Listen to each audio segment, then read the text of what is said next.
দীর্ঘ ৯ বছর পর আবারও বিপিএলে ফিরেই রেকর্ড গড়ল চট্টগ্রাম কিংস। বিপিএলের এক আসরে সর্বোচ্চ ৪ বার দলীয় স্কোরটা ২০০ রানের কোটা পার করবার এক অনন্য কীর্তি করেছে বন্দর নগরীর এই ফ্র্যাঞ্চাইজিটি। লিগ পর্বের শেষ ম্যাচে ফরচুন বরিশালের বিপক্ষে ২০৬ রান করে তারা পেছনে ফেলেছে ঢাকা গ্ল্যাডিয়েটর্স, ঢাকা ডায়নামাইটস ও চলতি আসরে খুলনা টাইগার্সকে।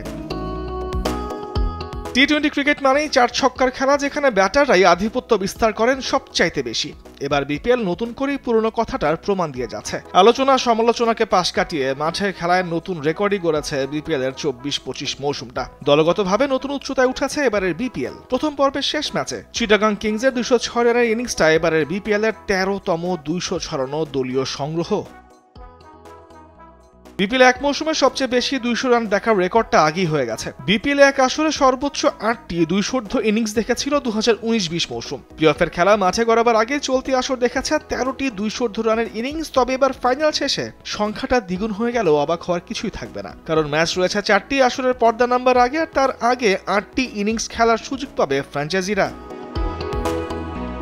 লিগ পর্বের শেষ ম্যাচে ফরচুন বরিশালের বিপক্ষে ২০০ রান করে দলীয় একটি রেকর্ডও গড়েছে চিটাগাং কিংস। এবারের আসরে ৪ বার ২০০ ইনিংস ছাড়ালো দলটি। বিপিএল এক মৌসুমে কোনো দলের সবচেয়ে বেশিবার ২০০ রান করবার রেকর্ড এটি। এর আগে এক মৌসুমে ৩ বার কোনো দলকে ২০০ করতে দেখা গেছে বিপিএলে, সেটা ২০১২-১৩ মৌসুমে করেছিল ঢাকা গ্ল্যাডিয়েটর্স, ২০১৭-১৮ মৌসুমে ঢাকা ডায়নামাইটস এবং এবারই খুলনা টাইগার্স ৩ বার ২০০ রানের ইনিংস খেলেছে বিপিএলে। খুলনা টাইগার্স ও চিটাগাং কিংস দুই দলই প্লে অফ পর্ব নিশ্চিত করেছে, যার অর্থ খুলনার যেমন চিটাগাংকে ছোঁয়ার সুযোগ আছে, তেমনি চিটাগাংয়ের সুযোগ আছে নিজেদের ছাড়িয়ে যাবার।